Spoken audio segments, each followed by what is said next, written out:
Buone notizie per le strade provinciali, la Regione emana un accordo quadro da 63 milioni di euro. Sta per essere pubblicato sulla Gazzetta Ufficiale dell'Unione Europea il bando per aggiudicare l'accordo quadro per recuperare le strade di competenza delle ex province. A renderlo noto l'assessore regionale alle infrastrutture Marco Falcone. Il precedente accordo, giunto a scadenza, ammontava a 45 milioni di euro ed era stato messo a punto dal governo Musumeci per ovviare all'emergenza della viabilità interna dell'isola, avocando a sé le competenze dei liberi consorzi e le città metropolitane.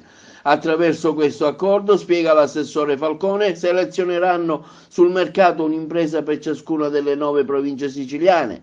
Tale soggetto eseguirà su indicazione della regione e delle ex province ulteriori interventi di manutenzione e recupero attesi da anni dal valore di 7 milioni per ogni ambito territoriale. Peraltro, rispetto al precedente accordo quadro, abbiamo esteso l'ambito dei lavori eseguibili, continua Falcone, prevedendo anche il rilanciamento di barriere e le opere di consolidamento e messa in sicurezza dei dissesti. Il termine per la presentazione delle offerte è fissato per il prossimo 24 febbraio. Malgrado la Regione non abbia una diretta competenza sulla viabilità provinciale, aggiunge l'assessore Falcone, il governo Musumeci ha avviato in questi anni centinaia di cantieri di ripristino delle strade provinciali per un valore complessivo di oltre 300 milioni di euro.